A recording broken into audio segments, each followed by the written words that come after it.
Quick tips on camera confidence for yoga teachers.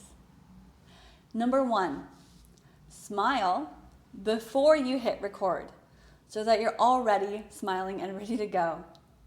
And keep that smile through your entire class if you can.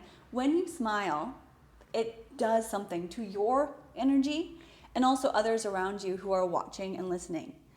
When it comes to being on camera, you have to be extra. Not crazy extra, but extra of what you are trying to promote. Because the camera, it dulls us just a little bit. There's no sense of our energy when we're going from screen to screen. So I need to promote and get my body, my language, my voice a little slower, a little deeper, and a little more grounded with a smile. Have your background back there be farther away from you, so don't bump yourself up against a wall. You want it to be at least 4 feet back if you can. I have some space. This is where I film my yoga practices. I probably have about 4 feet between my body and the wall. More if you can, but I know sometimes that's not possible. But at least have some space between yourself and your background. Right now I've got plenty of space back there, and I'd prefer it to be here than bumped up against a wall where you see shadows and there's no depth. So there's a little bit more depth here. I forgot what number we're on. Next tip, look at the camera. Look at the camera, not yourself. When you look at the camera, it looks like I'm making eye contact with you. And that creates a better connection, second best to that of being in person. And hopefully in person you're also making eye contact, but on a camera it's different. You're not making eye contact with yourself on the screen. You're making eye contact with the viewer, which is looking at the camera. We can sometimes forget, and that's okay, but do your best to stay focused on the camera. Good posture and breathing. Same thing when you're teaching a yoga practice in person. Slow things down a bit more and breathe with your students and your cues. The first time I recently did a Zoom class, it had been a while since I taught an online class, and I usually do pre-recorded. So the teaching live in front of someone, I found myself short of breath often and challenging for me to stay focused and in that moment because I was kind of anxious and excitable. I found myself speeding up, and it reminded me a lot of when I taught my first in-person classes, when I didn't breathe with my cues and I was moving too fast because I was nervous, and that happens.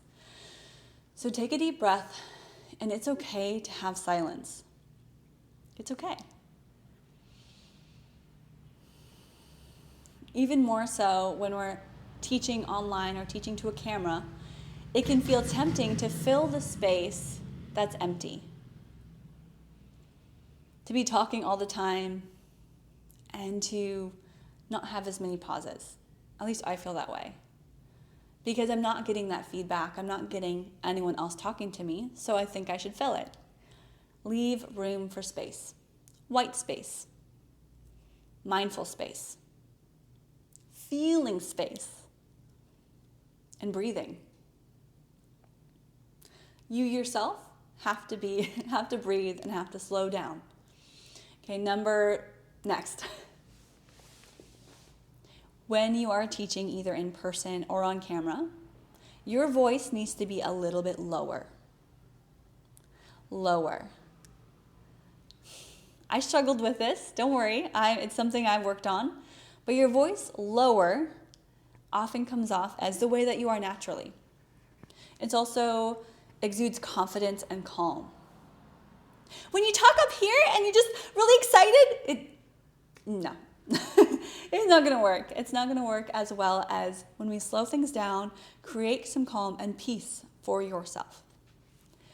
When you are teaching online through a camera, pre-recorded or in person or live, not in person, but live streaming, your postures, your poses have to be 100% on. No, I don't mean that you can't fall and you can't make mistakes. No, I'm saying that when you demo, don't get lazy with it. So if you're going to demo or if you're going to do the entire class as you talk through it, you have to be able to breathe, talk, and practice in a very safe and appropriate way. So building up the strength to be able to do your own practice is an important thing to do.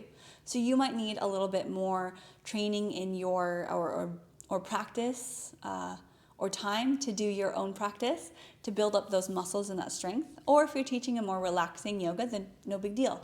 But if you're teaching something that includes a lot of strength and stamina and balance, then keep your own practice and stay true to it. Stay with it so that you can build the strength to be able to talk, do, and multitask when you're teaching.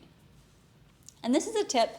This next one's a tip for, a lot of these are for everybody, not just online, but in person as well, is remembering that this is not your own practice.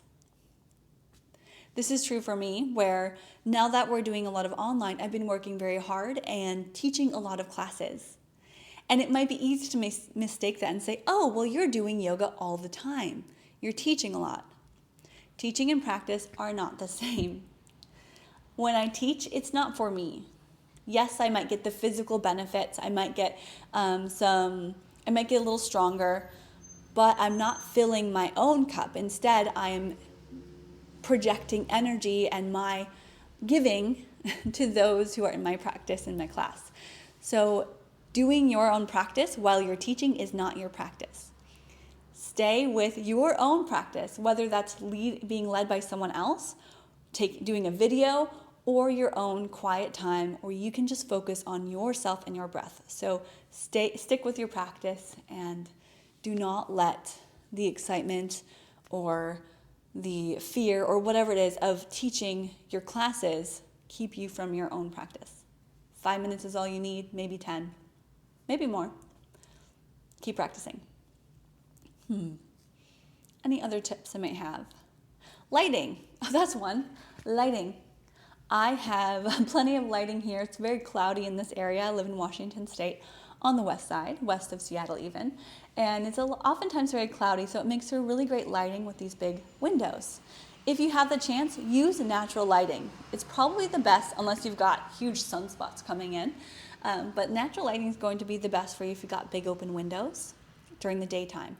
If that's not possible, just make sure that you've got your lights on, even if you're teaching a relaxing class, so people can see you. With the lights off, yes, it might be more relaxing to you, but remember, when you're teaching, it's not about you and your practice. You want your students to be able to see you. So make sure that you've got some sort of lighting. You don't have to go out and buy a huge light set, unless that's in your long-term goal. But make sure that people can see you.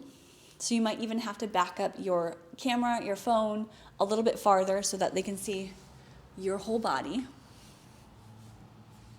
And as far as audio goes and which equipment you should use, this is not tips on that. This is not tips on which equipment you should use. Use what you have. Start with what you have, add on later. Start with what you have and make money doing it first in order to invest in more equipment later. But if you need the income for groceries or your house or your children, don't be investing in microphones or cameras or any of that before you absolutely need to. Use the free versions of everything until you absolutely have to upgrade. Use the free versions to get used to it. Any software that you're being recommended right now, there's oftentimes a 30-day trial or a free version that doesn't include all of the things. So use those first, but you can't do that with actual, like my microphone here, you can't do that with actual things unless you plan on returning it. There is no trial for things you have to buy. So the software, use all the trials until you can't anymore. I did the same thing with my software for my courses, which was Teachable. I used the free version to launch a course, made a couple $1,000s and said, okay, I made some money. Now I can put back and actually buy the paid version because I used free. It was great. They took a few more fees than I wanted, but I got it done without having to pay them money. Okay? Get it? Got it? Awesome. I've got some software links for you to try. Acuity scheduling, Zoom conference calling, digital product download, PayPal, Stripe. Sign up for all of those. And Canva, that's a good one too. Anyway, that's it. Those are my tips. Hopefully that was helpful. And if you are not yet in my virtual Vinyasa Academy, which goes into depth and helps coach you through all of this stuff, you can join until tomorrow. Friday's the deadline for this first group, at least. You can join until tomorrow, and we're going to go more in depth on a lot of the things I just talked about here and more. So creating an online business for yoga teachers and how to confidently get out there and teach yoga through the internet, through the World Wide Web, while still maintaining that sense of community. So that's virtualvinyasa academy.com. I'm Ashley, and thank you for watching.